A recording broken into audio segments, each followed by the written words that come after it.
जय हिंद दोस्तों। स्वागत है आप सभी का हमारे YouTube चैनल MP एकेडमी में। दोस्तों आज हम एक बेहद इम्पोर्टेंट टॉपिक मध्य प्रदेश का जनजाति परिदृश्य पढ़ने वाले हैं। दोस्तों ये एक ऐसा टॉपिक है जिससे हर एक एग्ज़ाम में दो क्वेश्चन बनते हैं। ठीक है, आमतौर पर क्या होता है, बच्चे इस टॉपिक को स्किप कर जाते हैं और जब एग्ज़ाम में क्वेश्चन पूछे जाते हैं तो वहाँ पर प्रॉब्लम बनती है। तो दोस्तों इसमें हम बाई मैप मध्य प्रदेश की जनजातियों को एक एक करके पढ़ेंगे। साथ में आपको कभी भी ज़िले याद करने की ज़रूरत नहीं पड़ेगी कि किस ज़िले में कौन सी जनजाति है। बाई मैप आपको इस तरह से समझा दिया जाएगा कि आपसे ये बन जाएगा। साथ ही किस जनजाति से संबंधित क्या क्या महत्वपूर्ण जानकारियाँ हैं जो कि अभी तक पूछी गई हैं और आने वाले एग्ज़ाम में पूछी जा सकती हैं, उन सब का भी हम अध्ययन करेंगे। तो चलिए स्टार्ट करते हैं। जनजाति परिदृश्य। दोस्तों इसके बारे में कुछ बेसिक जानकारियां हम देना चाहते हैं आपको। तो आप सभी को पता है भारतीय संविधान के अनुच्छेद 366 के खंड 25 के अनुसार जनजाति से तात्पर्य उन जनजाति समुदायों, अंशों, समूहों से है जो संविधान के अनुच्छेद 342 के तहत अनुसूचित जनजातियों के रूप में माने गए हैं। आर्टिकल कौन सा बताया मैंने? 342। आर्टिकल जो 342 है भारतीय संविधान का, इसमें सूचीबद्ध जातियां जो आर्टिकल 342 में सूचीबद्ध की गई हैं। ठीक है, किस तरीके से याद रखेंगे? भारत के संविधान में आर्टिकल 342 में सूचीबद्ध जातियां क्या कहलाती हैं? शेड्यूल्ड ट्राइब कहलाती हैं या अनुसूचित जनजातियां कहलाती हैं। ठीक है, तो ये बेसिक है, आप इतना तो जानते ही होंगे क्योंकि आपने कॉन्स्टिट्यूशन पढ़ा ही होगा। नहीं भी पढ़ा है तो यहाँ पर मैंने आपको बता दिया, आर्टिकल 342 में इनको सूचीबद्ध किया गया है। ठीक है, बेसिक क्वेश्चन। सबसे ज़्यादा अभी तक जो पूछा गया क्वेश्चन है, मध्य प्रदेश में कितनी जनजातियाँ हैं? मध्य प्रदेश में कितनी जनजातियाँ हैं? कितनी जनजातियाँ पाई जाती हैं? तो इसका राइट आंसर हो जाता है 47 से अधिक, मोर देन 47, 47 प्लस। ठीक है, वर्तमान में मध्य प्रदेश में 47 से अधिक, ठीक है, 47 प्लस जनजातियां पाई जाती हैं। तो ये बेसिक फैक्ट है, आपको याद रखना है। दोस्तों दूसरा फैक्ट आपको क्या याद रखना है? सर्वाधिक आदिवासी जनसंख्या। ठीक है, ध्यान देना, सर्वाधिक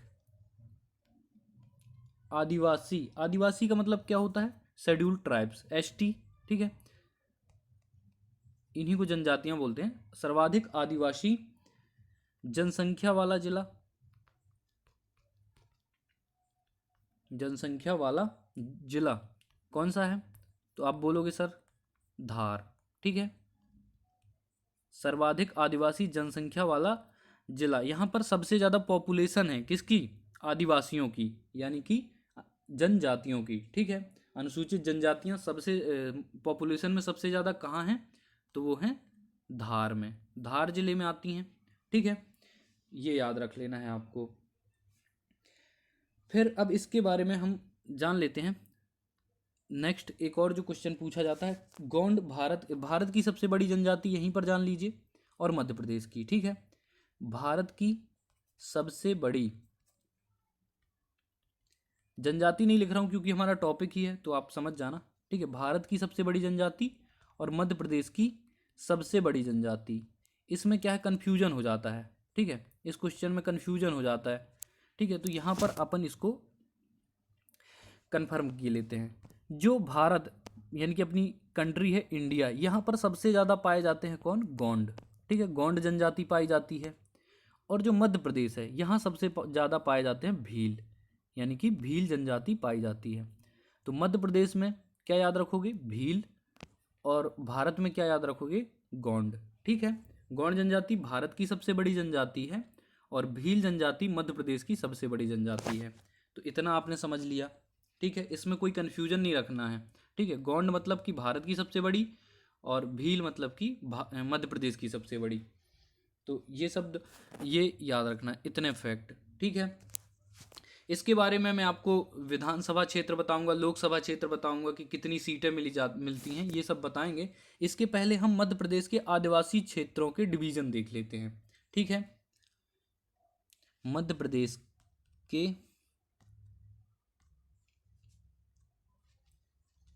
मध्य प्रदेश के आदिवासी क्षेत्र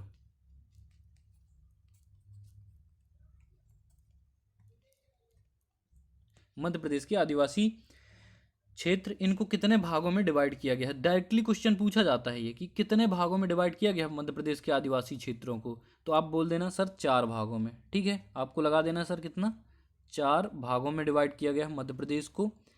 मध्य प्रदेश के आदिवासी क्षेत्रों को, ट्राइबल्स एरियाज को 4 भागों में डिवाइड किया गया है। ठीक है, बिल्कुल कन्फ्यूजन नहीं होना चाहिए। 4 भागों में कौन कौन से, मध्य क्षेत्र। अभी मैं लोकेशन आपको दिखा दूंगा इनकी, तो आपको कुछ भी नहीं भूलेगा।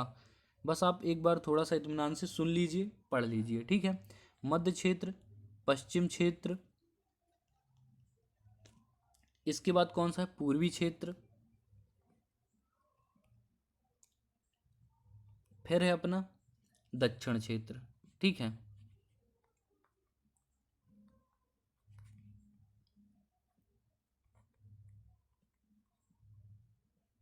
इससे आपके बहुत सारे जो क्वेश्चन हैं वो क्लियर होने वाले हैं। देखिए, मध्य प्रदेश के आदिवासी क्षेत्रों को डिवाइड किया गया है कितने भागों में, आप बोलोगे सर 4 भागों में। कौन कौन से, मध्य क्षेत्र, पश्चिम क्षेत्र, पूर्वी क्षेत्र, दक्षिण क्षेत्र। इसमें आपको कौन सी दिशा नहीं दिख रही है, तो आप बोलोगे उत्तर दिशा नहीं दिख रही है। तो अगर मैं आपसे पूछूंगा कि सबसे कम एसटी कहाँ पर हैं, एसटी मतलब कहने का क्या मतलब है, शेड्यूल्ड ट्राइब्स, यानी कि जनजातियाँ, अनुसूचित जनजातियाँ सबसे कम कहाँ पर है, तो आप बोल दोगे नॉर्थ में। अगर मैं पूछूं कि संभाग में, किस संभाग में सबसे कम एसटी हैं, तो आप बोल दोगे सर चंबल संभाग में। नॉर्थ में कौन सा संभाग है, चंबल संभाग। अभी मैप दिखाएंगे। ठीक है, तो नॉर्थ में, चंबल संभाग में। अगर आपसे जिला पूछेगा तो जिला कौन सा बता दोगे, भिंड जिला। कहाँ पर है, नॉर्थ में। ठीक है, यहाँ पर कहीं भी आपको उत्तरी क्षेत्र नहीं लिखा, क्या लिखा, मध्य क्षेत्र, पश्चिम क्षेत्र, पूर्वी क्षेत्र, दक्षिण क्षेत्र। 4 भागों में डिवाइड किया गया है मध्य प्रदेश के आदिवासी क्षेत्रों को। ठीक है, तो पश्चिम को छोड़ के मध्य क्षेत्र, पश्चिम क्षेत्र, पूर्वी क्षेत्र और दक्षिण क्षेत्र, इनको याद कर लेना। अब मैं इनकी आपको एक एक करके लोकेशन दिखाने वाला हूँ, तो इसको आप स्क्रीनशॉट ले लें ताकि आपको ध्यान रहे कि मैं क्या दिखा रहा हूँ। ठीक है, इसका स्क्रीनशॉट ले लीजिए। चलिए हम देख लेते ये वाले मैप पे। ठीक है, सबसे पहले मैंने आपको बताया था कौन सा क्षेत्र, मध्य क्षेत्र। कौन सा बताया, मध्य क्षेत्र। तो इसमें पाई जाने वाली पहली तो जनजातियां जान लेते हैं। ठीक है, मैप थोड़ा सा स्किप करते हैं अभी। सबसे पहले आपको जान लेना चाहिए मध्य क्षेत्र में कौन कौन सी जनजातियां पाई जाएंगी। एक एक करके चारों क्षेत्र थे, उन सब में हमको जान लेना है कौन कौन सी जनजातियां पाई जाती हैं। मध्य क्षेत्र में मेनली पाई जाती है गोंड जाति, गोंड जनजाति, कोल, कोरकू, गोंड, कोल, कोरकू, बैगा। ठीक है, बैगा। कुछ भी याद नहीं करना है, ये सिर्फ अभी आप पढ़ते चलो, माइंड में रखते चलो। आपको मैं लोकेशन से इस तरीके से याद करवा दूंगा कि इन सब के आप बिना देखे आंसर लगा दोगे। ठीक है, बिना याद किए, बस आप देखते चलो। मध्य क्षेत्र में कौन कौन सी हैं, गोंड जनजाति, कोल जनजाति, कोरकू जनजाति और बैगा जनजाति। ठीक है, ये 4 अपने कहाँ देख लिए, मध्य क्षेत्र में। इसके बाद है पश्चिम क्षेत्र। दूसरे नंबर पर मैंने आपको बताया था पश्चिम क्षेत्र। यहाँ पर देखो कौन कौन सी हैं, भील। ठीक है, भील, भिलाला इसी की उपजाति है भील की, तो भील हो गई। ठीक है, फिर पूर्वी क्षेत्र, यहीं पर देख लेते हैं पूर्वी क्षेत्र। पूर्वी क्षेत्र में आप देख सकते हैं बैगा जनजाति। ठीक है, बैगा जनजाति कहाँ मिलेगी, पूर्वी क्षेत्र में। फिर दक्षिणी क्षेत्र, दक्षिणी क्षेत्र, यहाँ पर पाई जाती है गारिया, गारिया, माड़िया, माड़िया, हलबा और कोरकू। ठीक है,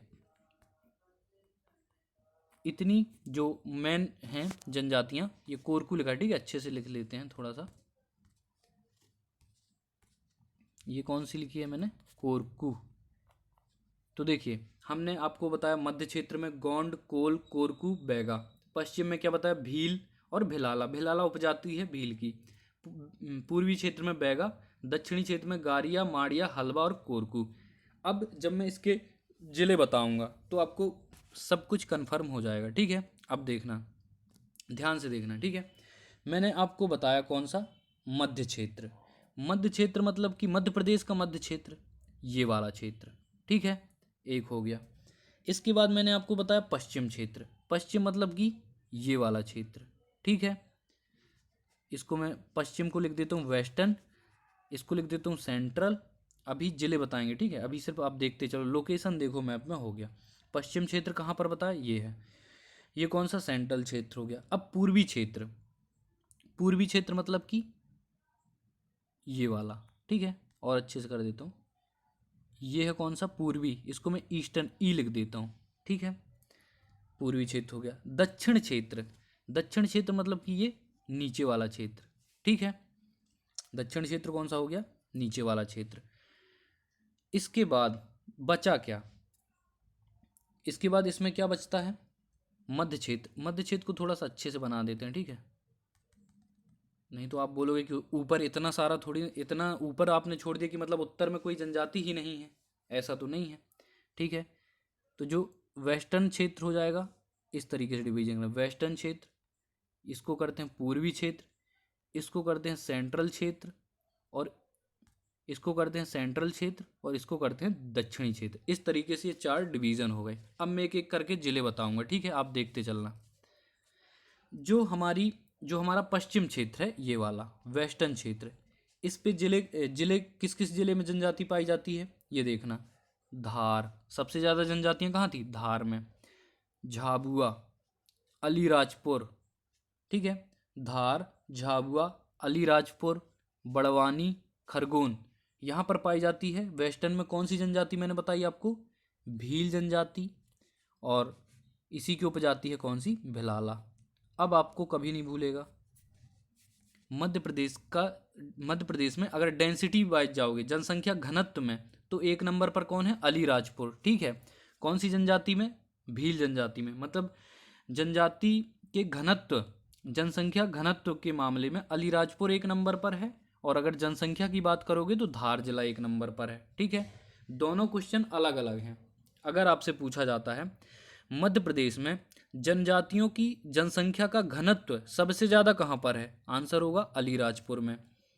दूसरा क्वेश्चन आपसे क्या पूछा जाएगा, मध्य प्रदेश में अनुसूचित जनजातियों की जनसंख्या कहाँ पर है, सबसे ज़्यादा जनसंख्या किस जिले में है, तो आप बोलोगे धार जिले में, ठीक है। तो दोनों याद रखना, धार जिले में जनसंख्या ज़्यादा है, अलीराजपुर में जनसंख्या घनत्व ज़्यादा है। तो वेस्टर्न आपको समझ में आ गया। अब ये वाले एरिया के जिले पूछे जाएंगे तो आपको क्या लगाना है, भील जनजाति, ठीक है, मतलब कि भील जनजाति। और ये कौन सा एरिया है, ये पश्चिम क्षेत्र, ये पश्चिम क्षेत्र हो गया, ठीक है।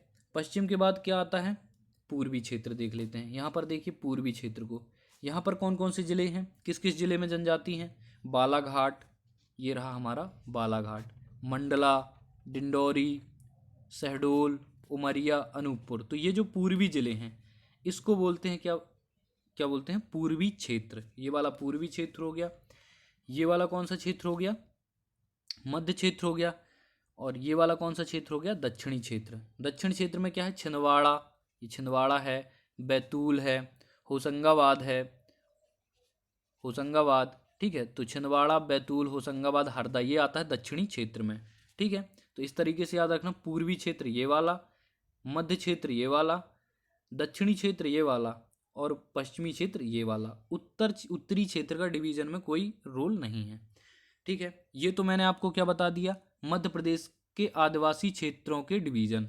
आदिवासी क्षेत्रों को 4 डिवीजन में बांटे थे, ठीक है। ये कौन सा डिवीजन था, ये हो गया पश्चिमी, वेस्टर्न।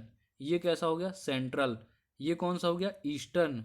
और ये कौन सा हो गया, साउदर्न, यानी कि मध्य, पूर्वी, दक्षिणी और पश्चिमी, ठीक है। इतना आपको याद रख लेना है।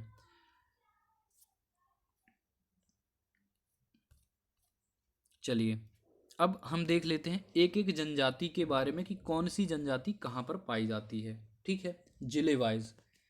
अब आपको मैं बताता हूँ, सबसे पहले बताऊँगा किसके बारे में, भील जनजाति के बारे में, क्योंकि मोस्ट इम्पॉर्टेंट है। मध्य प्रदेश के आप किसी भी एग्ज़ाम के पेपर उठा के देख लेना, सबसे ज़्यादा अगर किसी जनजाति के बारे में पूछा गया है तो वो होगा भील जनजाति। ठीक है, एक एक करके समझते जाएंगे। भील जनजाति के बारे में पहले थोड़ा सा जान लेते हैं, फिर इसके बाद लोकेशन करेंगे। ठीक है, ये है हमारी भील जनजाति। तो मध्य प्रदेश की सबसे बड़ी जनजाति भील है, पहला फैक्ट मैं आपको बता चुका हूँ। भील का अर्थ है कमान। ठीक है, ये धनुष रखते हैं इसलिए भील कहलाते हैं। धनुष रखते हैं इसलिए क्या कहलाते हैं, भील कहलाते हैं। उपजातियाँ भील, भिलाला, पतालिया, राठियास और कौन सी है, बैगास। ठीक है, बैगास, भील, भिलाला, पतालिया, राठियास, ये आपको याद करना है क्योंकि उपजाति पूछी गई है भिलाला जाति। भील जनजाति की उपजाति सबसे ज़्यादा पूछी गई है भिलाला, तो इसको याद रखना। ठीक है, और बाकी कौन सी हैं, पतालिया, राठियास, बैगास, तो ये उतनी इम्पोर्टेंट नहीं है। अब भीलों के रहने की जगह को क्या कहते हैं, 1000 टाइम पूछा जा चुका है, 1000 प्लस। क्या कहते हैं, फाल्या कहते हैं। जो भीलों के रहने का स्थान है, जहाँ पर भील रहते हैं, उसको बोलते हैं फाल्या। आपको दिख नहीं रहा होगा तो मैं लिख देता हूँ फाल्या। ठीक है दोस्तों, अगर आपको इसमें शब्दों को देखने में परेशानी होती है तो आप एमपी अकेडमी के टेलीग्राम चैनल को ज्वाइन कर सकते हैं। डिस्क्रिप्शन में लिंक मिल जाती है, वहाँ से अगर आप ज्वाइन कर लोगे तो ये सारे के सारे PDF वहाँ पे मैं डाल देता हूँ। ठीक है, तो मैं नहीं डालता हूँ, मतलब कि हमारे टीम के मेंबर डाल देते हैं, तो वहाँ से आप इसको ले लिया कीजिए। तो आपको स्क्रीनशॉट नहीं लेना पड़ेगा और इसको आप अच्छे से पढ़ सकते हो। ठीक है, जूम आउट करके, जूम इन करके। ठीक है, तो फाल्या क्या हो गया, भील के रहने का स्थान। फिर है भीलों के पारंपरिक पर्व, बहुत ही ज़्यादा इंपॉर्टेंट है, पूछे जाते हैं। भीलों के पारंपरिक पर्व कौन से हैं, गलछेड़ू, भगोरिया, नबई, चलावणी और जातरा। ठीक है, गलछेड़ो, भगोरिया, नवई, चलावड़ी, जातरा। 1000 टाइम पूछा गया भगोरिया, तो भगोरिया हाट होता है। ठीक है, क्या होता है, भगोरिया हाट होता है। ये किस जनजाति द्वारा मनाया जाता है भगोरिया हाट, भील जनजाति। भा से आप ऐसे भी याद रखते हो, देखो भील जनजाति को याद करने के लिए इसके भा को अंडरलाइन कर लो। भील जनजाति है, उपजाति क्या होगी, भा से भील, भा से भिलाला। ठीक है, भिलाला आया तो क्या लगाओगे, भील लगाना। फिर ये कौन सा पर्व मनाती है, कौन सा उत्सव मनाती है, तो भगोरिया हाट। सब कुछ कैसे आ रहा है, भा से, भगोरिया हाट, मतलब भा आ जाए तो कौन सी जनजाति, भील जनजाति। मध्य प्रदेश की सबसे बड़ी जनजाति भील, भारत की सबसे बड़ी जनजाति कौन सी हो गई, गोंड, ये याद रखना। भीलाला, भा से भीलाला, भील, भा से भगोरिया हाट, भील से संबंध है। ठीक है, सबसे, और मैंने क्या बताया, मध्य प्रदेश में सबसे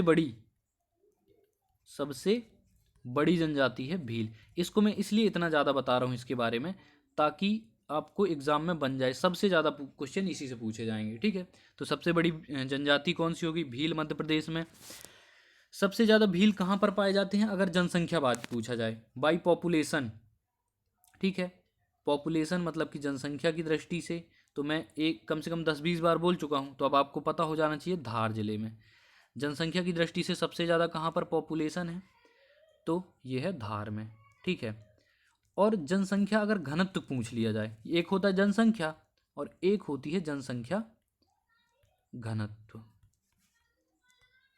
इनको भी आप बिल्कुल बाकायदा याद रख दो। जनसंख्या सबसे ज़्यादा है धार में और जनसंख्या घनत्व सबसे ज़्यादा है अलीराजपुर में।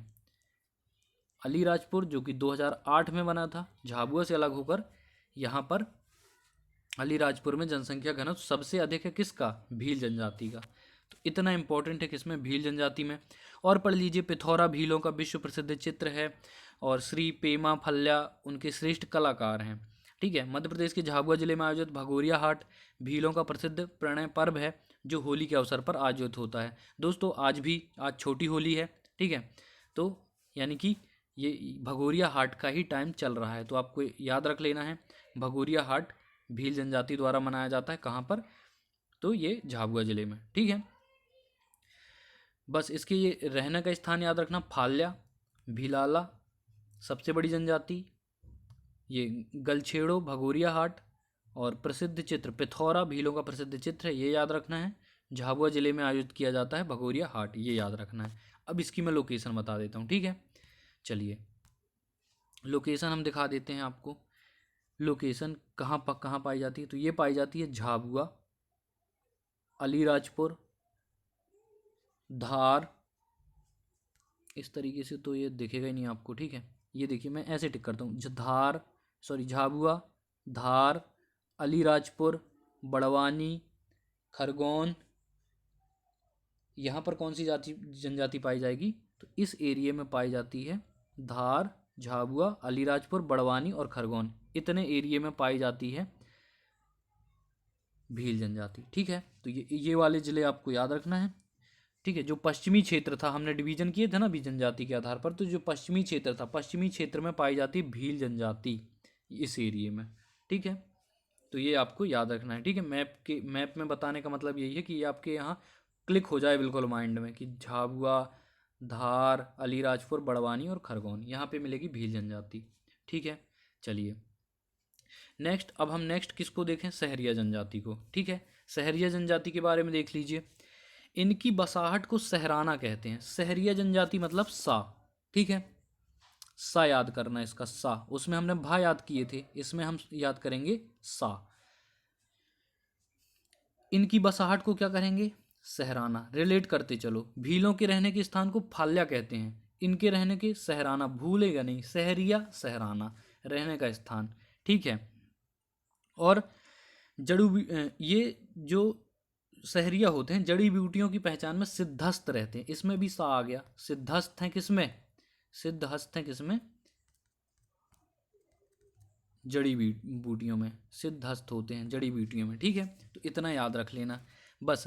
सहरिया जनजाति के बारे में इतना ही पूछा जाता है कि जो सहरिया है ये, इनके रहने का स्थान सहराना, जड़ी बूटियों में सिद्धहस्त हैं ये लोग, और इस जनजाति का मूल निवास सहवाद, जंगल, कोटा, राजस्थान, ये सब नहीं पूछा गया है। और ये केंद्र सरकार द्वारा घोषित विशेष पिछड़ी जनजाति है। विशेष पिछड़ी जनजाति, इसका भी मैं आपको कोड बता देता हूँ यहीं पर, ताकि बार बार नहीं आपको परेशान होना पड़ेगा। विशेष पिछड़ी जनजाति, पिछड़ी जनजाति, ये घोषणा किसने की थी, सेंट्रल गवर्नमेंट ने, मतलब कि केंद्र सरकार ने घोषित की है विशेष पिछड़ी जनजाति। कोड है हमारा भावेश। क्या है कोड, भावेश, भावेश कोड है हमारा। भा से क्या होती है, भारिया, वा से क्या है, बैगा, सा से क्या है, सहरिया, ठीक है। तो ये याद रख लेना, मोस्ट इंपॉर्टेंट है। केंद्र सरकार ने इनको पिछड़ी जनजाति घोषित किया गया है। और ये भावेश, कोड क्या है, भावेश, भारिया, बैगा, शहरिया, ठीक है। तो ये याद रख लेना। अब हम इनकी क्या देख लेते हैं, लोकेशन देख लेते हैं। दोस्तों अभी भील जनजाति में हमने देखा था मध्य प्रदेश की सबसे बड़ी जनजाति थी, मध्य प्रदेश की सबसे बड़ी जनजाति थी, ये 5वीं बड़ी है। सहरिया जनजाति कैसी है, 5वीं बड़ी जनजाति है, 5वीं बड़ी जनजाति।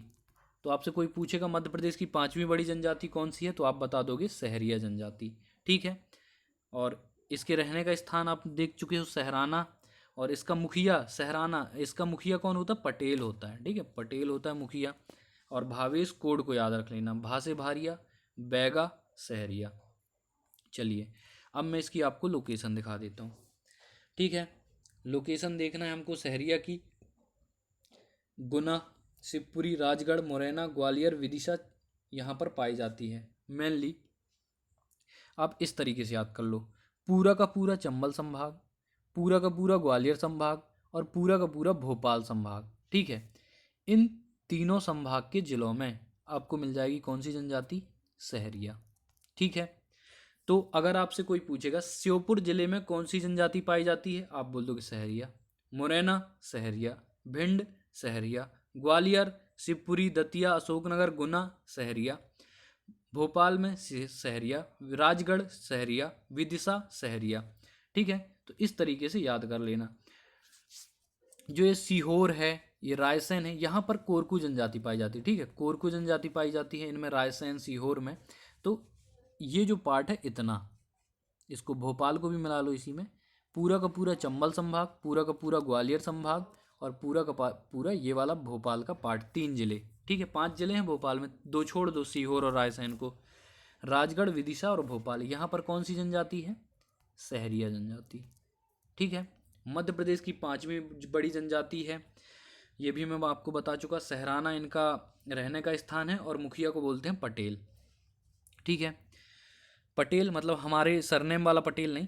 ठीक है, मेरा सरनेम पटेल है तो वो वाला पटेल नहीं, उनके मुखिया को पटेल कहते हैं, वो दूसरा पटेल है। तो सहरिया हो गया ये कोरकू हो गया। भील जनजाति का मैंने आपको पूरा पूरा ये वाला एरिया बता दिया था। तो अब ये भी देखते चलना कि मतलब कौन कौन सा एरिया हम पढ़ते जा रहे हैं, तो आपको क्लियर हो जाएगा। ये भील वाला बताया था। हर एक जनजाति के बाद मैं आपको मैप में बताते चलूँगा, तो आप देखते जाना, बस एक ही बार देखोगे काम हो जाएगा। ये हो गया सहरिया का, ये हो गया भील का। ठीक है, अब मुझे याद हो रहा है तो आपको भी हो रहा होगा। ठीक है, याद करते जाना। मध्य प्रदेश की सबसे बड़ी जनजाति भील है और 5वें नंबर पे सहरिया है। भावेश कोड याद रखना। चलो आगे बढ़ते हैं। तीसरी कौन सी जनजाति हमारी? बैगा। बैगा के बारे में जान लेते हैं दोस्तों। मध्य प्रदेश के दक्षिण क्षेत्र में बैगा सर्वाधिक महत्वपूर्ण जनजाति है। ठीक है, यह गोंडों की ही उपजाति मानी जाती है। अब इसने बोला कि दक्षिण क्षेत्र में है। ठीक है, मध्य प्रदेश के दक्षिण क्षेत्र में है, लेकिन इसको जो हमने डिवीज़न किया था ना, मध्य प्रदेश के आदिवासी क्षेत्रों को 4 भागों में बांटा था, उसमें आप देखो तो ये किस में थी? पूर्वी क्षेत्र में। मैंने आपको बताया था ना, पूर्वी क्षेत्र, इस तरीके से समझाया था। ये वाले एरिया में कौन सी जनजाति है? बैगा। पूर्वी क्षेत्र में बैगा बताई थी। पश्चिमी क्षेत्र ये वाला बताया था, मध्य क्षेत्र ये वाला बताया था, दक्षिणी क्षेत्र ये वाला बताया था। इस तरीके से डिवीजन किए थे। तो बैगा पूर्वी क्षेत्र में है। अगर आदिवासी क्षेत्रों को जो डिवीजन किए गए हैं उसके हिसाब से देखोगे तो किस में है? पूर्वी क्षेत्र में। और अगर मध्य प्रदेश के मैप में देखोगे तो मैप के हिसाब से तो ये यहाँ पर है, तो दक्षिणी क्षेत्र में हुई। ठीक है, तो बैगा के बारे में जान लेते हैं। यह गोंडों की उपजाति मानी जाती है। जो गोंड जनजाति है, इसके बारे में पढ़ेंगे आगे, इसकी उपजाति मानी जाती है। ठीक है, ये इसकी उपजातियां भरोरिया, नरोतिया, रैनना, कथमेना, अभी तक कोई भी नहीं पूछी गई है। ठीक है, इस जनजाति पर लिखी गई पुस्तक बैगा के रचयिता बैरियर एल्विन है। मोस्ट इंपॉर्टेंट है, 100 टाइम पूछा गया है। जो बैरियर एल्विन है, ये इस जनजाति पर लिखी गई पुस्तक बैगा के रचयिता हैं। ठीक है, याद रखना। और इनमें बासी भोजन की परंपरा है, ये भी ठीक है। प्रमुख नृत्य कौन कौन से? मोस्ट इंपॉर्टेंट, चारों पूछे जा चुके हैं कि कर्मा नृत्य कौन करते हैं? बैगा। सैला नृत्य कौन करते हैं? बैगा। परधोन नृत्य कौन करते हैं? बैगा। फाग नृत्य कौन करते हैं? बैगा। फाग दोस्तों होली के टाइम पे ही इन लोगों का गायन होता है, फाग गायन, ये करते हैं बैगा। तो ये अभी इस समय कर रहे होंगे। अगर आपके आसपास हों बैगा तो देखना, वो खूब सारी फाग ऐसे चिल्ला चिल्ला के गाएंगे।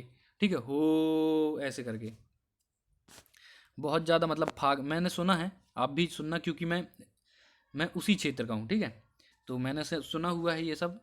आपके यहाँ भी वैसे होता होगा, ऐसा कुछ भी नहीं है। जो फाग गायन है ये हमारे मध्य प्रदेश के बुंदेलखंड, बघेलखंड, यहाँ पर पूरा का पूरा फैला हुआ है। तो आपने सुना होगा, बहुत अच्छा होता है। प्रमुख नृत्य याद करो। टॉपिक पे आते हैं। प्रमुख नृत्य कौन सा है? कर्मा, सैला, प्रधान और फाग। ठीक है, मैं एक बार लिख देता हूँ ताकि आपको। बैगा जनजाति, ये 100 टाइम पूछे गए। कर्मा कौन सी जनजाति करती है? बैगा। सैला, बैगा। परधोन, सैला। और फाग गायन कौन करता है? बैगा। तो ये मोस्ट इंपॉर्टेंट है, इसको याद कर लेना स्टार लगा के। ठीक है, इसको याद कर लेना। बैगा में आपको क्या याद करना है वो मैं बता देता हूँ, है ना। मतलब सबसे जो जिसके लिए अपन वीडियो बनाते हैं वो तो अपन कर दें। ठीक है, पूछा जाता है बैगा जनजाति, सर्वाधिक बैगा जनजाति कहाँ पर पाई जाती है? ठीक है, क्या क्या पूछा जाता है? सर्वाधिक बैगा जनजाति किस जिले में पाई जाती है? तो आपका आंसर होगा बा से है बैगा और बा से है क्या है? बालाघाट। कभी कंफ्यूजन नहीं होगा। ठीक है, आपको रटना नहीं है, बस लॉजिक लगाओ। बा से बैगा पूछ रहा है ना, तो बालाघाट लगा दो, सिंपल सा। यह है बा से बालाघाट, यह है बा से बैगा। तो सर्वाधिक बैगा जनजाति कहाँ पर पाई जाती है? आप बोलोगे सर बालाघाट में पाई जाती है। ठीक है, अब इनकी हम देख लेते, इनको और देख लो। साल इनका प्रिय वृक्ष है, जिसमें इनके देवता बूढ़ा देव निवास करते हैं। बूढ़ा देव की पूजा करते हैं बैगा लोग। ये आगे देखेंगे जो देव वाला सिस्टम है ना, सबके देवों को देख लेंगे। तो बूढ़ा देव की पूजा करते हैं और साल वृक्ष में निवास करते हैं। ठीक है, चलिए बैगा जनजाति की आपको मैं लोकेशन दिखा देता हूँ। अगर नॉर्मली आपको देखना है तो इस क्षेत्र में पाई जाती है, लेकिन जिले वाइज दिखा दें, ये ज़्यादा इम्पोर्टेंट रहेगी। ठीक है, चलिए बैगा, मंडला, बालाघाट, डिंडोरी, ये है आपका मंडला, बालाघाट, डिंडोरी। ठीक है, शहडोल में भी पाई जाती है, शहडोल उमरिया में। यहाँ पर इतने ये जो क्षेत्र है इसमें पाई जाती है कौन सी जनजाति? बैगा जनजाति। तो ये कौन सा, अगर मध्य प्रदेश के आदिवासी डिवीजन में देखोगे तो पूर्वी क्षेत्र में है, और अगर मध्य प्रदेश की दृष्टि से देखो तो ये दक्षिण में आता है, ये वाला भाग है ना। ये है नॉर्थ, ये है ईस्ट, ये है वेस्ट, और ये है साउथ। तो ये वाला साउथ में आता है इतना एरिया। ठीक है, तो दक्षिणी भाग में आपको लगा देना है। पूर्वी क्षेत्र में आएगा आदिवासी क्षेत्र को, जो 4 डिवीजन है उसके पूर्वी क्षेत्र में आएगा कौन सा? बैगा जनजाति। तो यहाँ पर कौन सी बताई मैंने? बैगा। एक बार जिले रिपीट कर देता हूँ मैं फिर से इसको मिटा के। ठीक है, देखिए शहडोल, उमरिया, अनूपपुर, डिंडौरी, मंडला, बालाघाट, इस तरीके से इतने जिलों में पाई जाती कौन सी जनजाति? बैगा जनजाति। तो ये वाला जो क्षेत्र है ये किसका हो गया? बैगा का। ठीक है, ध्यान से देखते चलना, यही इंपॉर्टेंट है और यही एग्जाम में याद रहने वाला है। बाकी अब सब भूल जाओगे, लेकिन आप बैगा, बालाघाट कभी नहीं भूलोगे। भील, भिलाला, भगोरिया हाट ये कभी नहीं भूलोगे। ठीक है, चलो तो यहाँ पर मैंने क्या बताया आपको? बैगा जनजाति। यहाँ पे क्या बताई थी? रिपीट करो, भील जनजाति। यहाँ पर भील बता दी, यहाँ पर बैगा बता दी। यहाँ पर आपको क्या बताई थी मैंने? सहरिया जनजाति। ठीक है, तीनों को रिपीट कर रहा हूँ फिर से, अब आई थिंक याद हो गया होगा। ठीक है, चलो तो बैगा के आपको जिले बता दिए गए, बैगा जनजाति बता दी गई।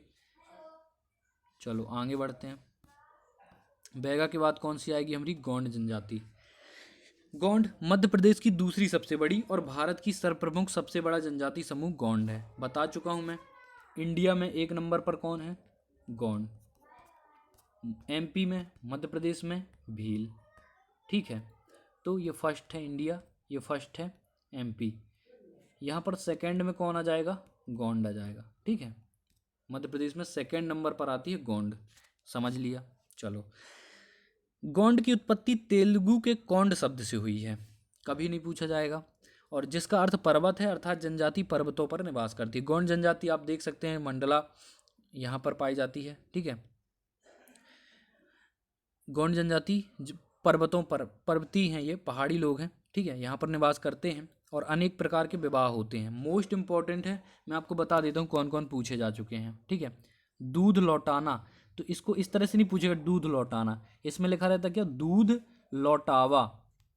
दूध लौटावा ये एक इनका जो समारोह है, मतलब कौन सा समारोह है? विवाह, विवाह समारोह होता है। दूध लौटावा एक ऐसी मतलब प्रथा है इनके में चलती है, जिसमें ममेरी या फुफेरी, ठीक है, ममेरी या फुफेरी बहन से शादी हो जाती है। ठीक है, अपने में क्या होता है?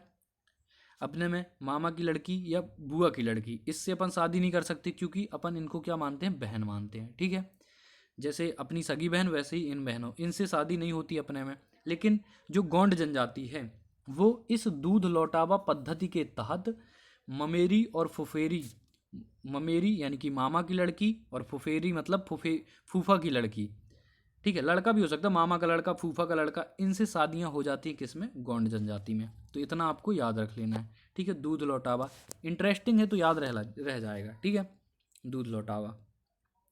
पठौनी है, नहीं पूछा गया। चढ़ विवाह, लमसेना विवाह, ये 1000 प्लस पूछा जा चुका है। कौन कौन सा? दूध लौटावा और लमसेना विवाह कौन सी जनजाति करती है? लमसेना विवाह, लमसेना विवाह अच्छे से लिख देते हैं। तो लमसेना विवाह हमने पढ़ लिया, कौन सी जनजाति करती है? गोंड जनजाति। एक कौन सा मैंने बताया आपको? दूध लौटावा, लौटाना नहीं है वो, दूध लौटावा है। ठीक है, बहुत सारे क्वेश्चन मैंने उससे रिलेटेड पढ़े हुए हैं, तो लौटावा ही मिला है अभी तक। दूध लौटावा और लमसेना। ठीक है, इस तरीके से आपको याद रख लेना है गोंड जनजाति को। चलिए अब इसकी क्या देख लेते हैं लोकेशन, या फिर और भी कुछ देख लीजिए।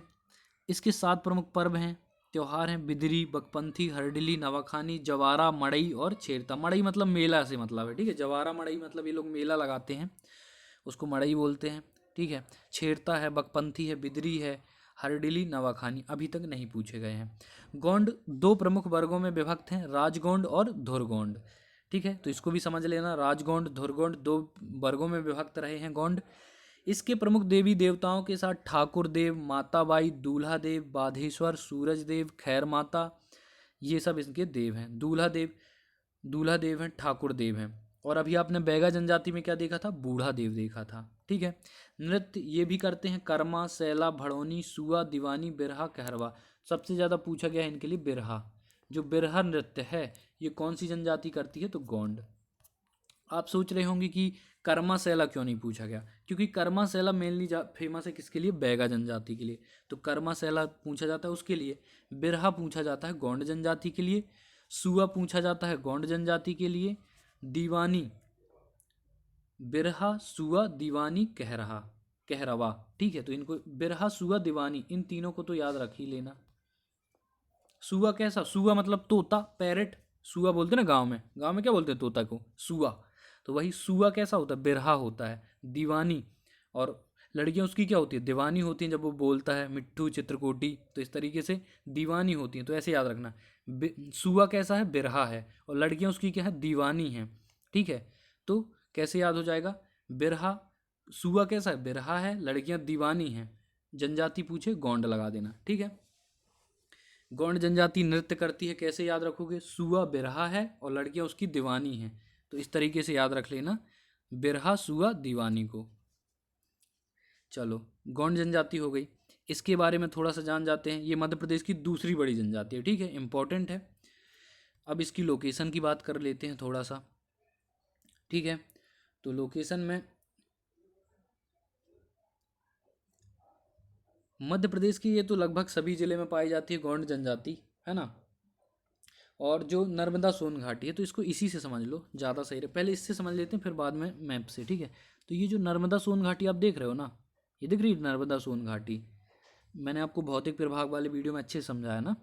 तो ये जो इसके बाद मतलब किनारे में बसे हुए ज़िले होंगे यहाँ पर, कहाँ पर, ये और ये नर्मदा सोन घाटी के किनारे पर बसे दोनों साइड, मतलब कि नॉर्थ साइड भी और साउथ साइड भी, नॉर्थ साइड भी साउथ साइड भी, इस तरीके से नॉर्थ और साउथ दोनों साइड जो बसे हुए ज़िले हैं, इनको, इन ज़िलों में पाई जाती है गौंड जनजाति। मोस्टली मध्य प्रदेश के सभी ज़िलों में पाई जाती है, इसलिए ये कभी नहीं पूछा जाएगा कि गौंड जनजाति कहाँ पाई जाती है, ठीक है। तो मोस्टली आपको क्या याद रखना है, ये वाला, ये है नर्मदा सोन घाटी, इतने एरिया में नर्मदा सोन घाटी है। तो यहाँ के ज़िलों में जो जनजाति पाई जाती है उसको बोलते हैं गौंड जनजाति, ठीक है। जिले इसमें कभी भी याद करने की कोशिश आप बिल्कुल मत करना, गौंड जनजाति नहीं पूछी जाएगी किस जिले में पाई जाती है। मोस्टली बस इतना याद रखना, नर्मदा सोन घाटी के दोनों तरफ, दोनों किनारों पर पाई जाती है, ठीक है। चलो नेक्स्ट अब हम बढ़ते हैं अगले, धानुक जनजाति सौर, तो इनको अभी थोड़ा रोक देते हैं, कोरकू को पढ़ते हैं, ठीक है। मोस्टली पढ़ना है जो मतलब मैन है पहले, फिर उनको तो थोड़ा थोड़ा पढ़ लेंगे, हो गया। यह एक आदिम जाति है, जो कोरकू है ना, ये कौन सी कैसी जनजाति है, एक आदिम जनजाति है, मध्य प्रदेश के दक्षिण जिलों में निवास करती है, और इनमें कई विवाह प्रचलित हैं, जैसे इमझना, चिथौड़ा, रजनीबाजी, विधवा विवाह, हड विवाह आदि।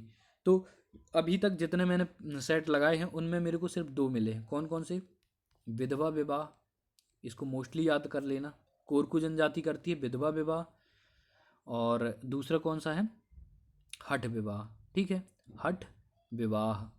तो ये 2 विवाह करते हैं, 2 प्रकार के कोरकू जनजाति, विधवा विवाह और हठ विवाह, ठीक है। उपजातियों की बात करें तो उपजातियां कौन कौन सी हैं देख लीजिए, पटरिया, रूमा, दुलायरा और बोवई अभी तक पूछी नहीं गई हैं। सबसे ज़्यादा 1000 प्लस लगा लो इसको, 1000 प्लस पूछा गया है। खम्ब स्वांग इनका प्रसिद्ध नृत्य प्रधान नाटक है। तो जो नृत्य प्रधान नाटक खम्ब स्वांग है, खम्ब स्वांग। अब आप ये पूछोगे कि ये खम्ब स्वांग क्या है, दोस्तों मध्य प्रदेश का ये मध्य प्रदेश का राजकीय माछ है, ठीक है, स्वांग, खम्ब स्वांग। खम्बस्वांग, तो खम्बस्वांग कौन सी करती है? कोरकू जनजाति, कोरकू। और ये क्या है? तो नृत्य प्रधान नाटक है। मोस्ट इम्पॉर्टेंट है, 1000+, इसलिए मैं आपको अच्छे से बता रहा हूँ इसको। क्या है? नृत्य प्रधान नाटक, नृत्य प्रधान नाटक। जो जिनको ये दिख नहीं रहा होगा लिखा हुआ पीछे का बैकग्राउंड का, तो इसके लिए PDF है, आप टेलीग्राम ज्वाइन कर लेना, वहाँ से मिल जाएगा। नृत्य प्रधान नाटक है। खम्बस्वांग कौन सी जनजाति करती है? मोस्ट इंपॉर्टेंट है, कोरकू जनजाति। ठीक है, तो कोरकू जनजाति। अब कोरकू जनजाति का भी कभी जिला नहीं पूछा गया, पूछे क्यों? आपने अभी पढ़े थे, कौन से मध्य प्रदेश के आदिवासी क्षेत्र बताए थे मैंने, आदिवासी क्षेत्र बताए थे ना अभी अभी। 4 आदिवासी क्षेत्र कौन कौन से बताए थे? रिपीट कर लो। एक बताया था मध्य क्षेत्र, एक बताया पश्चिमी, एक बताया पूर्वी, और एक बताया दक्षिणी। तो जो हमारी कोरकू जनजाति है वो मध्य क्षेत्र में भी पाई जाती है, ठीक है, सेंट्रल रीजन में भी पाई जाती है, और साउदर्न यानी कि दक्षिण क्षेत्र में भी पाई जाती है। ठीक है, तो दक्षिण में भी पाई जाती है और मध्य में भी पाई जाती है। तो मोस्टली, अब मोस्टली की बात करेंगे, अब जब ये दो दो जगह पाई जा रही है तो मोस्टली देखिए, यहाँ पर जो पूरा का पूरा आपका उज्जैन संभाग है, इस पूरे के पूरे उज्जैन संभाग को, और ये जो 2 जिले छोड़ दिए थे ना भोपाल संभाग के, इन सभी को मिला दो तो ये सब जनजाति कहाँ पर पाई जाएगी? कोरकू जनजाति, ये वाला एरिया। ठीक है, आपको किताबों में लिखा मिल जाएगा कि जो सतपुड़ा मैकल रेंज है, सतपुड़ा मैकल रेंज है, इसके किनारों पर, जैसे अभी आपने पढ़ा था किसको? गोंड जनजाति को। गोंड जनजाति को क्या पढ़ा है आपने? कि नर्मदा सोन घाटी के दोनों तरफ, नॉर्थ साइड भी साउथ साइड भी गोंड जनजाति पाई जाती है। इसी तरह से किताबों में आपको मिलेगा जो जो ये सतपुड़ा मैकल रेंज है, इस सतपुड़ा मैकल रेंज के, ये वाली सतपुड़ा मैकल रेंज, इसके दोनों तरफ, नॉर्दर्न साइड भी और साउदर्न साइड भी, दोनों तरफ गोंड जनजाति, सॉरी कोरकू जनजाति पाई जाती है। ठीक है, कौन सी? कोरकू, कंफ्यूज नहीं होना है, कोरकू जनजाति पाई जाती है। ठीक है, इस तरीके से याद रख लो। अब मैं आपको जिले बता देता हूँ, तो मैंने अभी फिर से एक बार रिपीट कर रहा हूँ, ये जो 2 जिले छोड़ दिए थे आपने किसके? भोपाल संभाग के, उनको ले लो। उज्जैन पूरा संभाग, इस तरीके से लेते हुए होशंगाबाद, बैतूल, हरदा, ये पूरी की पूरी किस में आएंगी? कोरकू जनजाति में। मोस्टली किताबों में जिले भी मिलेंगे, तो होशंगाबाद, बैतूल, हरदा, सबसे ज़्यादा कोरकू जनजाति यहाँ पर है, होशंगा, बैतूल, हरदा यहाँ पर। ठीक है, उज्जैन संभाग में भी कोरकू जनजाति पाई जाती है। ठीक है, तो इस तरीके से ये याद रख लेना। अब एक बार फिर से मैं रिपीट कर देता हूँ, ये वाला क्षेत्र हमारा कट गया किसमें? कोरकू में। ये वाला क्षेत्र हमारा कट गया किसमें? भील में। ये वाला क्षेत्र हमारा पूरा का पूरा ये कट गया किसमें? सहरिया में। ये वाला क्षेत्र हमारा कट गया किसमें? ये किसमें? बैगा में। लिख देते हैं दोस्तों। इतना बताने के बाद अगर नहीं बनेगा तो फिर आप मेरे को दोष नहीं देना, ठीक है। बैगा इत्ते वाले क्षेत्र में, सहरिया यहाँ पर, कोरकू यहाँ पर। कोरकू जनजाति सतपुड़ा मैकल रेंज के दोनों तरफ पाई जाती है, इस बात को कभी मत भूलना, ठीक है। यहाँ पर क्या है? भील। गोंड जनजाति मैंने बताया नर्मदा सोन घाटी यानी कि इस वाले एरिया के दोनों तरफ और पूरे को पूरे मध्य प्रदेश में, तो उसको कभी पूछा ही नहीं जाएगा। इसी तरह से कोरकू जनजाति को कभी पूछा नहीं जाएगा कि ये कहाँ पर पाई जाती है, ठीक है, कितने जिलों में या कहाँ कहाँ पाई जाती है। तो इस तरीके से आपको मेनली याद रखना है। अब हमारा बचा कौन कौन सा, देखिए क्या बचा, ये वाला एरिया। तो अभी हम रीवा संभाग अपन पढ़ रहे थे ना, जिले वाइज, डिस्ट्रिक्ट वाइज जो अपन ने पढ़े हैं, उसमें यहाँ कोल बताई थी, यहाँ सौर जनजाति बताई थी। तो आगे पढ़ते हैं, इतना आगे थोड़ा, इतना जल्दी भी नहीं बढ़ना है, ठीक है, रुको जरा, चलते हैं। चलो इतनी हो गई, 1 2 3 4 हो गई, और गोंड हो गई तो 5 हो गई। मेनली ये 5 जनजातियों से भी क्वेश्चन पूछे जाते हैं। अब जो अपन पढ़ने वाले हैं आगे, वो सब एक ज्ञान है, बस एक कोल और पढ़ लो अच्छे से बस, ठीक है। कोल जनजाति के बारे में पूछ लिया जाता है तो उसको अच्छे से पढ़ लो। इसके बाद फिर बाकी का जो ज्ञान है वो ज्ञान ही है, मतलब एग्जाम में ज़्यादा काम नहीं आएगा। मेनली 5 जनजातियाँ पूछी जाती हैं, 6 जनजातियाँ, 5 बोल रहा हूँ। कौन कौन सी? भील, गोंड, कोरकू, कोल, सहरिया, भारिया, और कौन सी हमने एक बताया आपको? बैगा। ये जनजातियाँ पूछी जाती हैं, ठीक है। तो इनको आप याद रखना है, इनके बारे में ज़्यादा से ज़्यादा पढ़ने की कोशिश करना। चलो, कोल जनजाति मध्य प्रदेश की तीसरी बड़ी जनजाति है। अब पहली बताओ भैया भील, दूसरी बताओ भैया गोंड, तीसरी बताओ भैया कोल। इस तरीके से भी याद करते चलो, ठीक है। भील पहली है मध्य प्रदेश की सबसे बड़ी, दूसरी गोंड, तीसरी कोल, बन जाएगा। इसके दो वर्ग वर्ग हैं, रोतिया और रोतल। एक बार पूछा गया है, सिर्फ एक बार। क्या है? रोतिया और रोतल किस जनजाति के वर्ग हैं, उपवर्ग हैं? तो रोतिया और रोतल एक बार पूछा जा चुका है, इसलिए इंपॉर्टेंट है। रोतिया और रोतल किस जनजाति के उपवर्ग हैं? बता दोगे कोल जनजाति से। इससे भी इंपॉर्टेंट क्वेश्चन ये है कि इनका नृत्य दहका, कोल कोल है ना, ठीक है। तो देखिए कोल क्या होता है, कोल कोल कोल जनजाति, एक कोल जनजाति है, और एक कोल क्या होता है, कोयला होता है, ठीक है। कोयला होता है, कोयला क्या होता है, जलता है, उसको बोलते हैं दहन। क्या बोलते हैं? दहन। कोयले का क्या होता है? दहन। तो दहन से याद रखना दहका, कोल, दहन, दहका, ठीक है। तो इनका नृत्य कौन सा है? दहका। तो अब जैसे ही आपको कोई बोलेगा कि कोल जनजाति, तो कोल से आपको कोयला याद आएगा और उसका होता है दहन, तो याद रख लेना इनका नृत्य कौन सा है? दहका। कोल जनजाति का नृत्य कौन सा हो जाएगा? दहका। इनकी पंचायत को गोहिया कहते हैं। 1000+ बार पूछा गया है, 1000+। कोल जनजाति की जो पंचायत है उसको गोहिया कहते हैं। डायरेक्ट क्वेश्चन आएगा, गोहिया किसकी पंचायत को कहते हैं? तो गोहिया पंचायत है कोल जनजाति की पंचायत, कोल जनजाति की पंचायत, ठीक है। तो कोल जनजाति की पंचायत को क्या कहते हैं? गोहिया कहते हैं। 1000+ पूछा गया है।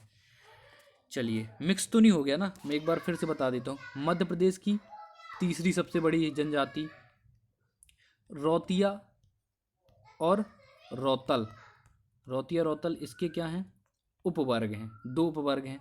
दहका, दहका आपको कैसे याद रखना है? कोल मतलब कोयला, कोयला का होता है दहन, तो दहका इसका नृत्य है जो कि बहुत ज़्यादा प्रसिद्ध है। और चौथा फैक्ट क्या रखोगे? इसकी पंचायत को क्या बोलते हैं? गोहिया। गोहिया क्या है? पंचायत है कोल जनजाति की। दो दो बार पढ़ने के बाद अब बन जाना चाहिए। चलो, इसके बाद अब इसमें हम क्या चाहते हैं कि मैप में इनकी लोकेशन पता चल जाए, ताकि हम एग्ज़ाम में लगा सकें, क्योंकि याद करना तो पॉसिबल नहीं है, लेकिन अगर मैप में आपने देख लिया, एरिया देख लिया, तो ज़िले लगाने में आपको दिक्कत होगी। एग्ज़ाम में क्या होता है, एक ज़िला यहाँ का देगा, एक यहाँ का देगा, एक यहाँ का देगा, एक यहाँ का दे देगा। आपको अगर पता है कि कोल जनजाति यहाँ पर पाई जाती है, तो इन तीनों को क्या कर दोगे? गलत कर दोगे। इस तरीके से, इसीलिए मैप से पढ़ना ज़्यादा सही रहता है, मेमोरी कम यूज होती है, ठीक है। तो कोल जनजाति ये कहाँ पाई जाती है? रीवा, सतना, शहडोल, सीधी, ठीक है। रीवा, सतना, तो यहाँ पर तो आपको समझ में नहीं आएगा जिले वाइज में, लेकिन जो भौतिक विभाग है मेनली क्या है? रीवा पन्ना का पठार और ये बघेलखंड का पठार, इतने में पाई जाती कौन सी जनजाति? ये पाई जाती है जो अभी हमने पढ़े कोल, ठीक है। कोल जनजाति पाई जाती है यहाँ पर।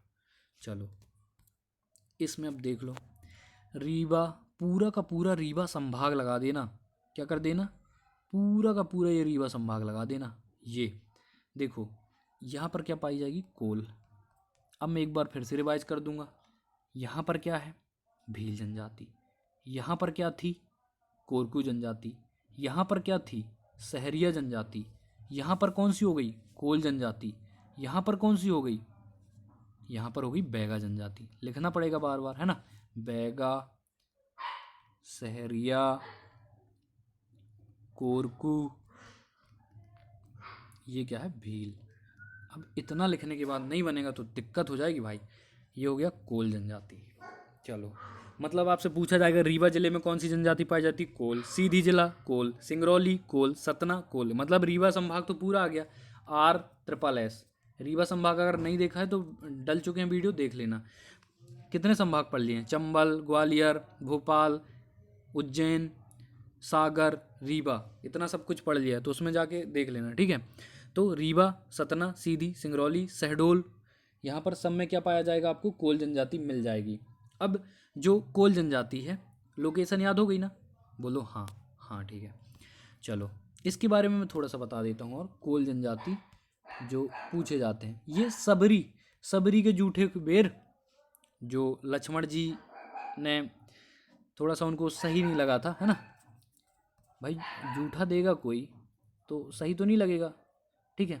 राम थोड़े से दयालु हैं, वो अंतर्यामी थे, तो वो खा लिए उनने डायरेक्ट। लक्ष्मण जी ने नहीं खाए, तो वही सबरी हैं, ये वही सबरी के जूठे बेर वही सबरी हैं। तो सबरी के बेर क्यों लिख रहा हूँ मैं? सबरी को क्या मानते हैं? माता मानते हैं, सबरी को माँ मानते हैं। कोल जनजाति के लोग सबरी को माँ मानते हैं, ठीक है। तो आप मोस्ट इम्पॉर्टेंट याद रख लेना, कोल जनजाति के जो लोग हैं ये सबरी को माँ मानते हैं। सबरी कौन? रामायण काल की वही सबरी के जूठे बेर वाली, उनको माँ मानते हैं। फिर जो कोल जनजाति है ये संबंधित किससे? झारखंड में पाई जाती मुंडा जनजाति, आप सभी को पता होगा। झारखंड की जो मुंडा जनजाति है उससे संबंधित है कौन सी जनजाति? कोल जनजाति। या ये कहें कि मुंडा जनजाति की ही उपजाति है कौन सी? कोल जनजाति। झारखंड से स्थानांतरित होकर आए हैं ये मध्य प्रदेश, ठीक है। तो कोल जनजाति का संबंध किससे है? मुंडा जनजाति से, जो कि झारखंड की जनजाति है। और कोल सबरी को माँ मानते हैं, इतना याद रख लेना। चलो, तो मोस्टली अब हमको पढ़ना है भारिया जनजाति। भारिया कहाँ गई? ये रही। चलो, यह द्रविड़ियन या कॉलेरियन समूह की जनजाति है। इम्पॉर्टेंट है, कॉलेरियन समूह की या द्रविड़ियन समूह की जनजाति है।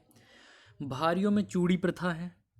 इनका मुख्य भोजन पेज है, कभी नहीं पूछा, ठीक है। इसकी बोली भरनोटी है। और प्रमुख नृत्य कौन से? भरम, सैतम, कर्मा, सैलाना। देखिए जो कॉमन चीज़ें होती हैं, जैसे देखिए सैलाना नृत्य है ना, ये सब लोग कर रहे हैं। भील ने भी किया, ठीक है, गोंड ने भी किया, अब ये भी कर रहे हैं। तो ये कभी ना पूछा जाएगा कि किसने किया, भाई सभी लोग कर रहे हैं, तो ऐसी चीज़ पूछी जाती है। अब कॉमन चीज़ देखा करो। प्रमुख देवता बूढ़ा देव, दूल्हा देव, बरुआ, नांग देव, ये कभी नहीं पूछे जाएंगे। क्यों? क्योंकि ये ऑलरेडी सभी में मतलब हैं। बैगा में भी हैं, गोंड में भी थे दूल्हा देव, बूढ़ा देव, तो ये उनमें भी हैं, तो ये नहीं पूछा जाएगा। इसमें आपको भारिया में क्या याद रखना है? सबसे पहला फैक्ट जो मैं आपको बता चुका हूँ, केंद्र सरकार ने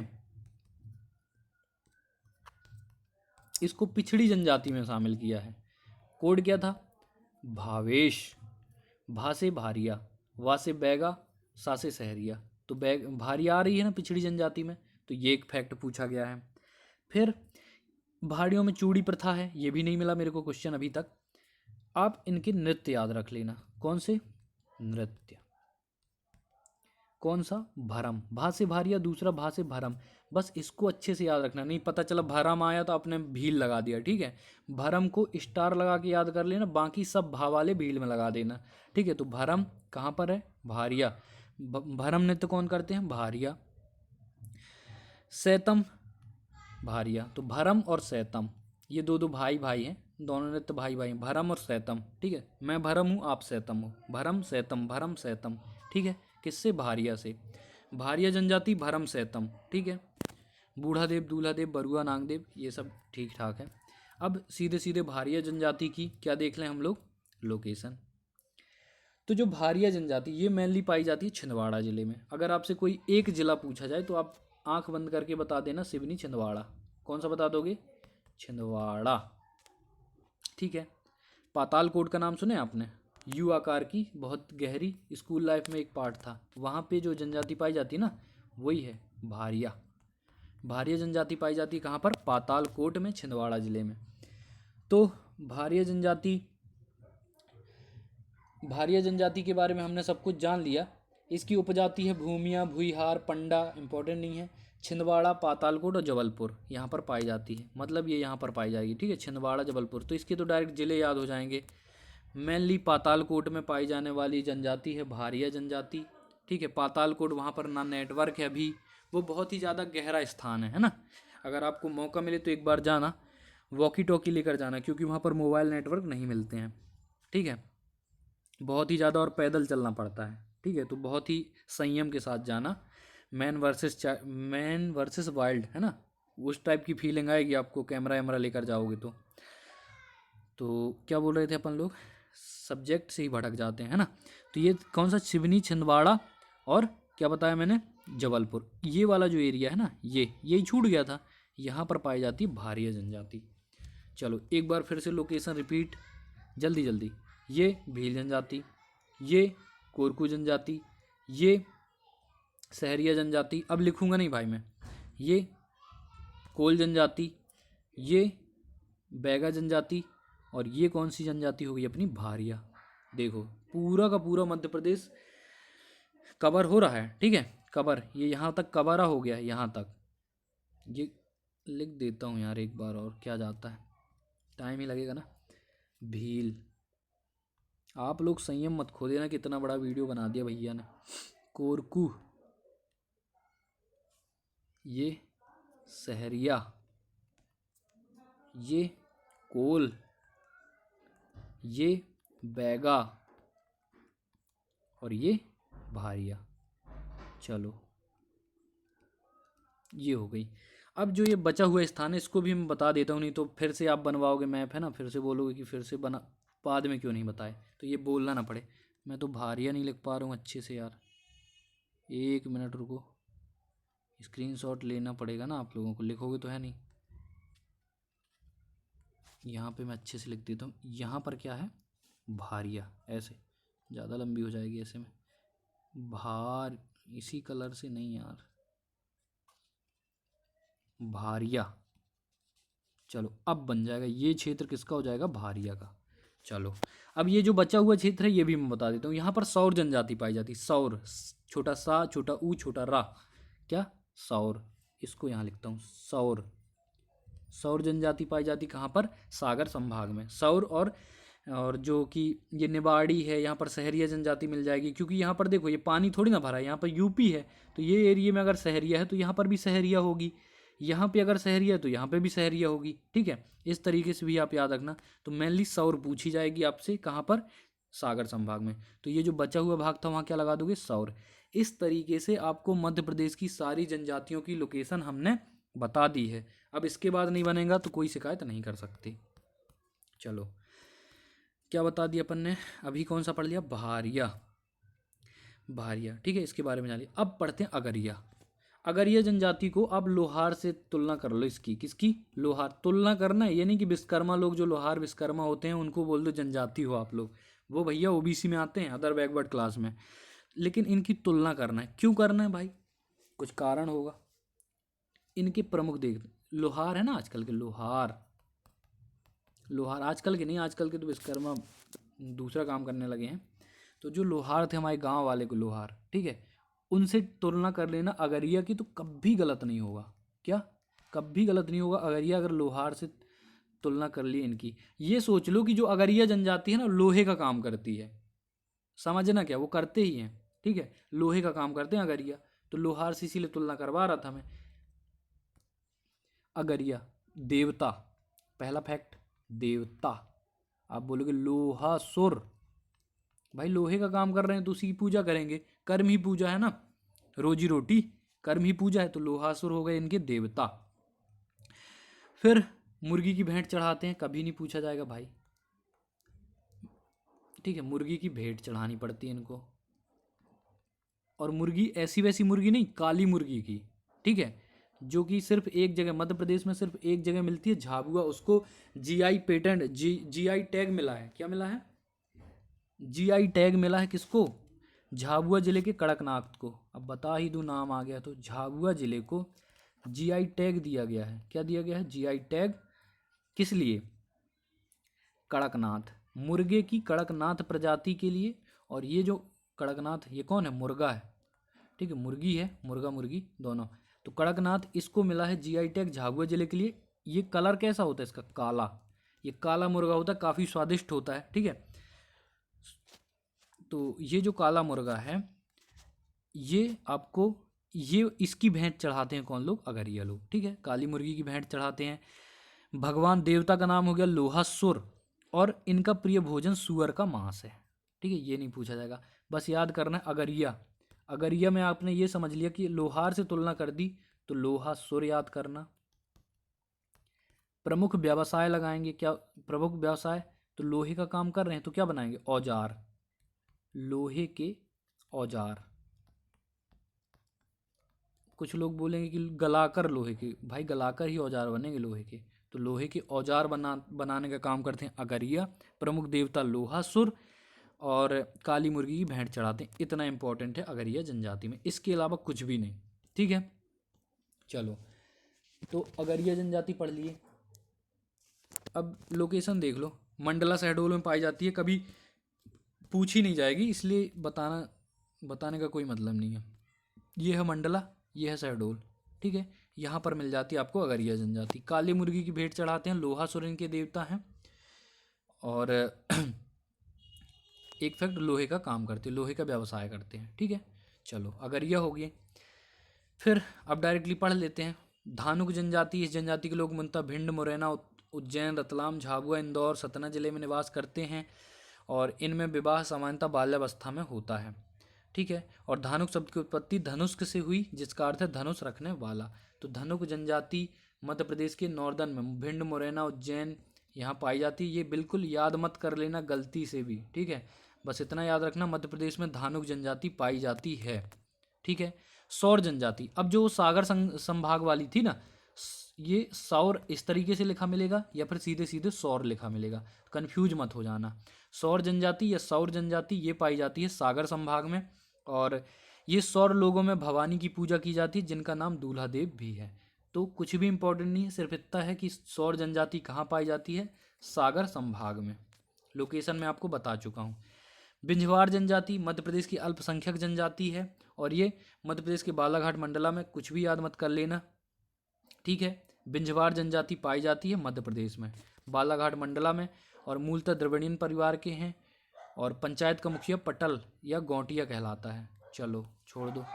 कोरकू बता दिया, अगरिया बता दिए, भारिया बता दिए, कोल, पार्थी, पनिका, इनको भी पढ़ लो। पार्थी का अर्थ होता है आखेट, कैसे याद रखोगे, सारथी से। सारथी युद्ध में होता है ना सारथी, तो आखेट करने के लिए होता है। जैसे वन में जाते हैं आखेट, यानी कि क्या होता है, शिकार खेलना, तो एक सारथी लगता है कि नहीं। जब रथ से जाते थे, आज की मत सोचना कि गाड़ी से जा रहे हैं, उसमें भी ड्राइवर लगता है, तो वही तो सारथी है। तो पारधी इसका मतलब है आखेट, और आखेट को क्या बोलते हैं, शिकार, शिकार पर जाना। यह बहेलिया श्रेणी की जनजाति है, बंदरों का शिकार कर उनका मांस खाते हैं, बंदरों का मांस खा जाते हैं ये लोग, है ना। फिर है निवास भोपाल, रायसेन, सीहोर जिले में है। पनिका जनजाति देख लो, पनिका मुख्यतः छत्तीसगढ़ के विंध्य प्रदेश की जनजाति है। यह मध्य प्रदेश के सीधी व शहडोल में पाई जाती है, और कबीरहा मांस मदिरा का सेवन नहीं करते हैं। ठीक है, नहीं करते, उनकी गलती है ना। सूर्य, इंद्र, हनुमान, दूल्हा देव, बुद्धि माता, मरही माता, हल्की माई आदि की पूजा करते हैं। फिर उरांव, इनका मुखिया महातो कहलाता है, बहुत ही ज़्यादा इंपॉर्टेंट है। जो उरांव का मुखिया कहलाता है वो कहलाता है महातो। एक बार पूछा गया, कितने बार, एक बार, की जो उरांव जनजाति मध्य प्रदेश की, इसके मुखिया को क्या बोलते हैं, तो महातो लगा देना। ठीक है, खैरवार नृत्य देख लो उरांव के, सरहुल है, कर्मा, घुड़िया डंडा। तो घुड़िया डंडा आप सभी ने बचपन में खेला होगा, उरांव जनजाति का घुड़िया डंडा। बोली क्या है, कुरुक है, अभी तक नहीं पूछा गया। ठीक है, खैरवार, खैर वृक्ष से कत्था निकालने के कारण खैरवार मोस्ट इंपॉर्टेंट है। खैरवार जो है वो खैर वृक्ष से कत्था निकालने के कारण खैरवार कहलाने वाली इस जनजाति का विवरण उमरिया, सिद्धी, अनूपपुर तथा शहडोल में मुख्यतः है। और आपने देखा होगा खैर से बना कत्था बनाने का कारखाना शिवपुरी जिले में है। ठीक है, तो खैरवार जनजाति को याद रख लेना, खैर से कत्था बनाती हैं ये लोग, खैर के पेड़ से ये जनजातियाँ। बंजारा, बंजारा मतलब प्यार में बंजारा नहीं, जनजाति वाला बंजारा। ठीक है, भारत की यायावर जनजाति बंजारा पर कबीलाई पद्धति का प्रभाव आज भी है। कबीले का एक मुखिया होता है जिसे नायक कहते हैं, मोस्ट इंपॉर्टेंट। ये नायक ये जरूर याद कर लिया करो, ये पूछ लिए जाते हैं। बंजारा का जो मुखिया होता है इसको बोलते हैं क्या, नायक। और बंजारा स्त्रियां संसार की सर्वाधिक श्रृंगार प्रिय जनजाति है, बहुत ज़्यादा श्रृंगार करती हैं। तो स्त्रियां श्रृंगार करती ही हैं, लेकिन बंजारा जो स्त्रियां होती हैं, बंजारा स्त्रियां वो ज़्यादा करती हैं। ठीक है, पहले यह जनजाति बालद लादकर लाती थी, अर्थात बैलों पर लादकर जीवनोपयोगी सामग्री विक्रय करती थी। ठीक है, तो उस टाइम पे ये लोग ऐसे जीवनोपयोगी सामग्री को विक्रय करती थी बैलों पर लाद करके। ठीक है, होम डिलीवरी। और इनका प्रमुख व्यवसाय क्या था, पशुचारण, पशुचारण था इनका व्यवसाय। ठीक है, तो पशुचारण सुनने में समझ में नहीं आ, बरेदी, गांव में क्या बोलते, बरेदी, पढ़ोगे लिखो नहीं तो क्या बनोगे, बरेदी। तो बंजारा जनजाति का जो मेन काम था बरेदी था, व्यवसाय पशुचारण था, पशुओं को चराने वालों को बोलते हैं बरेदी। अरे भगवान ने काम किया है यार, इतना क्या, कान्हा, हमारे बंसी वाले श्याम हैं, इन्होंने क्या किया है, पशु चारण ही तो किया था ना, गैया चराते थे, वो भी क्या हुए, बरेदी। चलो बुरा नहीं मानना भाई। खैरवार, खैर वृक्ष से कच्चा निकालने के कारण खैरवार कहलाने वाली इस जनजाति का वितरण उमरिया सिद्धि पड़ चुके हैं, ठीक है, अनूपपुर साइड में है। कोरबा जनजाति तो मेनली ये पाई जाती कहाँ पर, छत्तीसगढ़ में, इसलिए मध्य प्रदेश में पूछी नहीं गई है। इसकी पंचायत को मैयारी कहते हैं, इसकी पंचायत को क्या कहते हैं, मैयारी। तो दोस्तों इस तरीके से हमारी जो जनजातियों वाला टॉपिक है यहीं पर समाप्त होता है। आई थिंक हमने सब कुछ पढ़ लिया है। मध्य प्रदेश की जलवायु वाला वीडियो देख लेना आप, फिजिकल डिवीज़न देख लेना, कथन निष्कर्ष देख लेना, ठीक है। इस तरीके से जितने भी वीडियो आप सभी विजिट करना एक बार। ये एमपी पुलिस वाले तो इस पेपर्स को ज़रूर लगा लेंगे, जिससे उनको पता चले भाई कि ये जो पढ़ा रहा है लड़का सही पढ़ा रहा है कि नहीं, ठीक है। तो इस तरीके से हमारा आज का टॉपिक यहीं पर ख़त्म होता है। जय हिंद, जय भारत।